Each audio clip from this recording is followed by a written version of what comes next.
So this is a question I get from a lot of people, not even just CPOs, but anybody who's trying to like move into the next position is like, how do I gain the experience to do these things when I'm not tasked with the responsibility?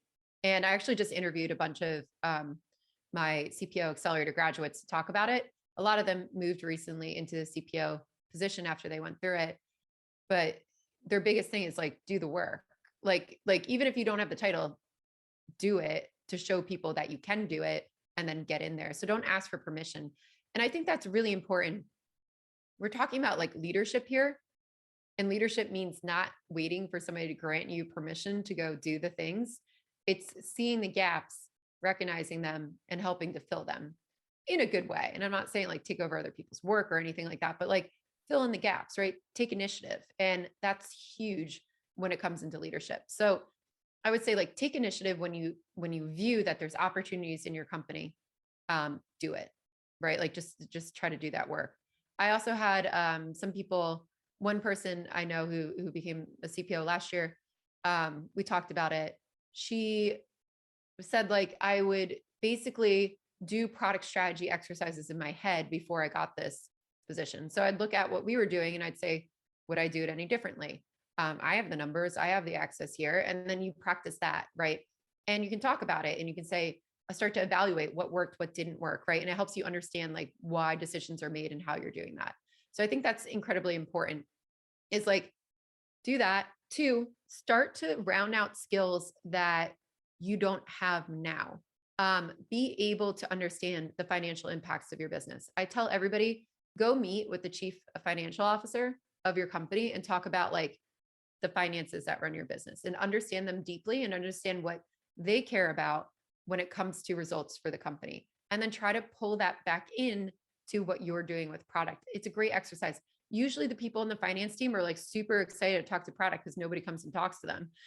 So they want to know. They were like, oh, educate them as well about like what you do. Do like a little back and forth. I think that's incredibly important. So do that and then start talking, go over to the sales team, do the same thing. How does sales work? Can you show me how like you pitch your products? Tell me about like what you guys do on a day-to-day basis. How do you source leads? What's the thing that you put together to go find the right fit for us? What could we be doing? Like build those relationships early and understand how the rest of the company works. We get really into product. And a lot of times we're like, we know product.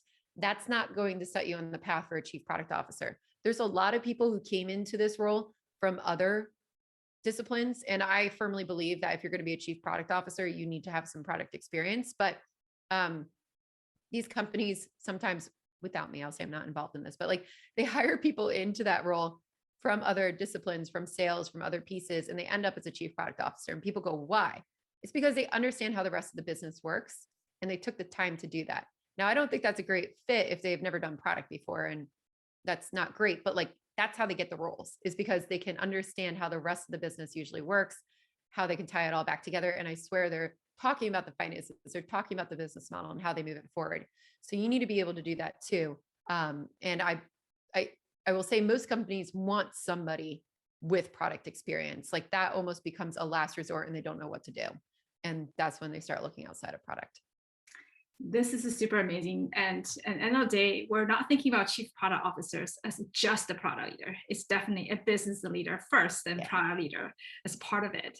So if we do a rapid fire, we touch upon so many good points. What are the top, this is a question we're asking every CPOs and every panel host.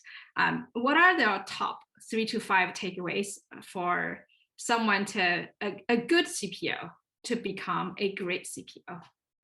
Yeah.